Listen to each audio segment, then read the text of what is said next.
형 누님들 반갑습니다. 오늘 제가 이제 부동산을 하나를 계약을 했거든요. 그런데 요 같은 경우에는 이제 개인으로 대출을 끼지 않고 부동산 거래를 했어요. 그래서 지금 부동산 거래 신고를 직접 한번 하려고 하는데 요거를 뭐 법무사나 이제 부동산 측으로 맡기려고 하니까 요것도 비용 얼마 또 내라고 얘기를 하더라고요. 그래서 뭐 이거 간단한데 굳이 비용을 내야 되나 생각을 해서 직접 한번 해보려고 합니다. 그런데 이게 프로그램이 이 사이트가 뭐 이런 체계가 바뀌었나 봐요. 그래가지고 뭐 이 콜센터로 전화를 하니까 전화를 해도 받지도 않고 뭐 어떻게 물어볼 수 있는 내용들이 없어서 이런 고민을 나만 가지고 있는 게 아니라 형 누님들 중에서도 집을 뭐 팔거나 계약을 하거나 뭐 신고를 해야 되는데 뭐 어떻게 하는지 모르겠다. 그래서 뭐 법무사 맡기자니 얘들이 뭐 이 간단한 거에 10만 원 넘게 달란다. 라고 해서 내가 직접 한번 해보시려고 하는 분들한테 좀 도움이 될 수 있는 영상을 찍어볼까 합니다. 자, 저는 부동산 거래 신고를 할 거고요. 여기로 들어가시면 되겠죠. 자, 찍고 들어갑니다. 들어갔고, 여기 내용에 이제 내용을 기재를 해야 돼요. 자, 저는 대전 물건을 했기 때문에 대전으로 해가지고 진행을 해보겠습니다. 실명 확인해서 진행을 하고요. 저는 구분에 매수인이죠. 매수인 클릭하고요.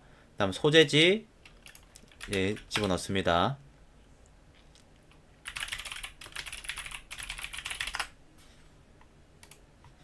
해서 이제 체크 했고 들어갔죠. 상세 주소 입력하고요. 휴대전화 뭐 굳이 안 해도 되는데 입력할게요. 그 다음에 전화번호. 그 다음 여기서 신청인 등록 하고요. 등록을 했습니다. 지금 복사해가지고 매수인의 지금 내용 그대로 이제 밑에 내려갔죠. 복사하게 되면 여기 내려가거든요. 해서 거래인 등록 하면은 매수인 이제 이름이 들어갑니다. 하고 이제 여기 매도인 거래인 작성에 요거는 신청하는 사람. 그래서 저는 매수인이 신청을 했죠. 여기 매도인 내용을 적습니다.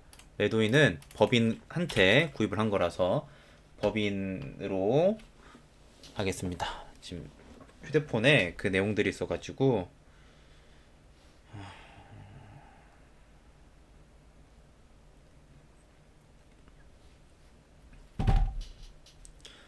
자 KB 부동산 신탁주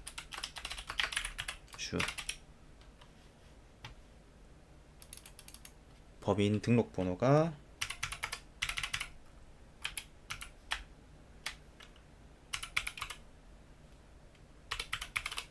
집어넣고요. 국적 맞고 사업자 등록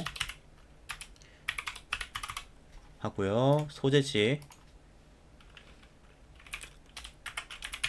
특별시 강남구 테헤란로로 검색해서 나오죠. 찍고요. 주소 뭐 따로 없고 여기 입력합니다. 그럼 이제 들어갔죠. 휴대전화는 계약하기로 한 당사자의 연락처를 적고요. 465 적고요. 뭐 지분으로 뭐 나눈 거 아니기 때문에 요 비워두겠습니다. 전화번호 했고 거래인 추가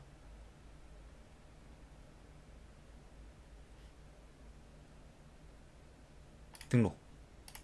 잠시만요. 다시 해볼게요. 매도인. 자, 매도인 다시 등록을 해보겠습니다. 매도인. 자, 매도인 등록을 한번 해보겠습니다. 매도인 KB 부동산 신탁주 법인 등록번호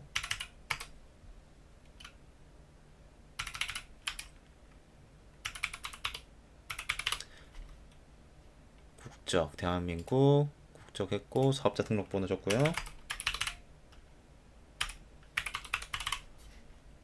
만약 개인이면은 사업자 등록번호가 없겠죠? 하고 주소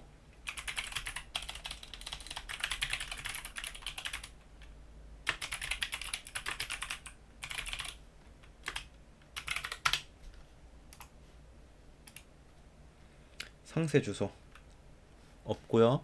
입력하고 그다음에 휴대전화 제가 그때 당담자 연락처를 받아놨던 걸로 입력하겠습니다. 했고요.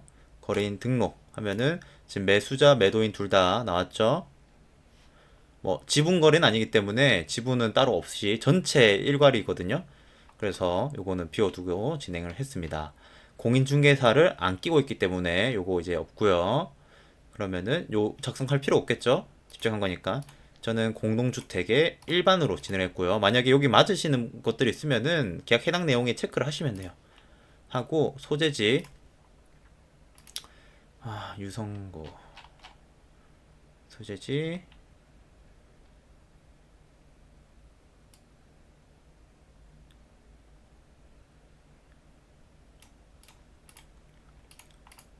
일반 번지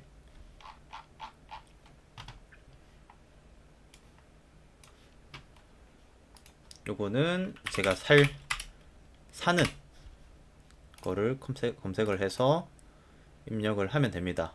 했고 지금 여기다가 이제 몇 호를 사는지 클릭하고 자 그럼 이제 지분이 나왔죠. 대지권 했는데 안 나와요. 여기 안 나오죠. 그냥 이제 넘어가면 됩니다. 건축물 대장을 이제 보시면은 용도가 이렇게 나와 있어요. 건축물 대장 보면은 아파트, 도시형 생활주택으로 나와 있죠. 요거 하시면 되고 건축물 대장을 어디서 이제 진행을 할 수 있냐라고 물어본다면 자 건축 행정 시스템의 새 움토로 들어가시고요. 로그인 하시고요. 자 민원 서비스에 건축물 대장 발급으로 해가지고 소재지 입력하면은 이제 나옵니다. 하고 뭐 예를 들어서 여기 그대로 한번 해볼게요. 하고 조회 하면은 지금 뜨죠. 선택 누르면은 지금 일반 건축물 나오죠. 클릭하고 민원 담기 하고 누르시면은 대장 발급이 됩니다. 그러면 여기에서 확인을 할 수가 있고요. 자 넘어가서 다시 원래대로 돌아오겠습니다. 자 보면은 지금 일단 다 내용들 했어요. 그 물건 선택했죠. 그 다음에 중요한 거 이제 토지의 그 비율 내가 대지권 비율을 이제 해야 되는데 요거를 할 때는 또 등기부 등본이 있어야 돼요. 등기부 등본을 보고 하셔야 됩니다. 등기부 등본에 보겠습니다. 보면은 자 등기부에 뭐 복명동 536-5, 6, 8, 14, 15 이렇게 나와 있죠. 요 기본 이제 대표되는 필지 외 4개가 한 군데로 묶여 있는 거거든요. 그럼 요 면적을 다 합해 가지고 전체 요 면적에 대지권 비율을 4763.2분의 2.725만큼 가지고 있다라는 뜻이에요. 요만큼의 대지권 등기를 했기 때문에 요거를 자 이제 관계 지번으로 해서 등록을 시켜줘야 됩니다.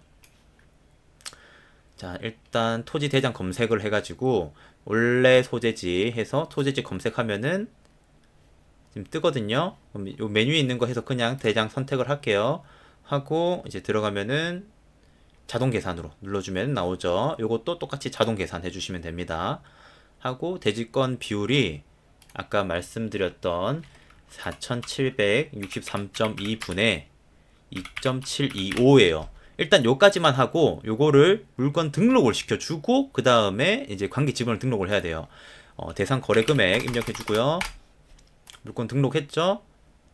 그럼 여기가 이제 뜹니다. 이렇게 뜹니다. 이렇게 뜨면은 관계 지번으로 등록하기 눌러가지고 자 저는 같이 연계된 게 536.6 행 추가 행 적용이 아니라 추가로 누르셔야 됩니다. 8 14 15 아까 대표 번지가 536-5였거든요.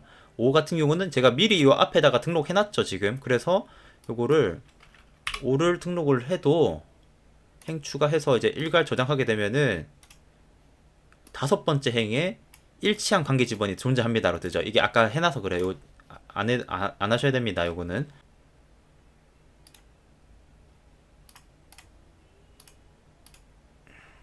그래서 다시 요 선택을 다시 해줄게요. 요거 해서 지금 이렇게 일괄 저장 하고 자동 계산 됐습니다. 그러면은 여기서 물건 수정했죠. 됐습니다.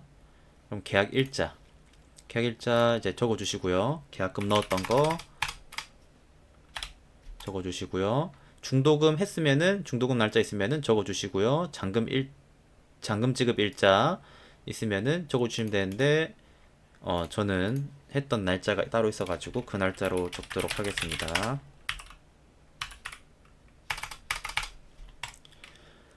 자, 여기서 좀 물어보실 수도 있는 게 이제 잔금 지급 일자를 뭐 따로 정해놓지 않는 경우도 있을 수 있겠죠. 뭐 4월 15일 이전에 납부를 한다. 공매 같은 경우에는 이제 계약 일자로부터 낙찰 일자로부터 60일 이내에 잔금 납부를 하면 되거든요. 그러면 계약 이제 2월 15일 날짜였으면은 4월 15일 요 사이에만 잔금 납부를 하면 돼요. 그러면 내가 실제 잔금 납부는 2월 15일인데 3월 15일 날 할 수도 있는 거잖아요. 그럼 내가 요 4월 15일 적어 놓은 게 문제가 되냐? 전혀 문제 안 됩니다. 만약에 내가 해놓고 나중에 3월 15일로 변경해야 될 이유가 있어. 뭐 그런 이유가 있을지 모르겠지만 라고 하면은 그때 바꾸셔도 되는데 안 바꾸셔도 문제가 안 된다고 합니다. 요거는 저도 구청에서 이제 확인한 내용이거든요. 하고 여기다가 뭐 특수한 내용들이 있으면 적어주는 거죠. 계약 일자로부터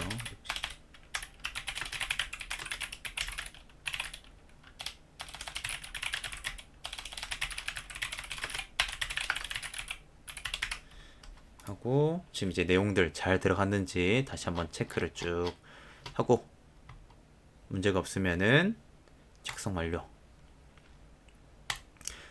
지금 안 됐죠. 요거를 계약사항 등록을 눌러주고요. 등록됐고 작성 완료 되었습니다. 하고 나면은 이제 전체 내용이 이렇게 나오게 되겠죠.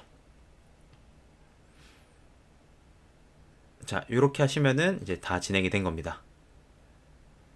자, 여기 뭐 궁금한 거 있으시면은 지금 부동산 거래 신고 사이트에서 직접 물어보는 거는 굉장히 시간이 많이 걸리더라고요.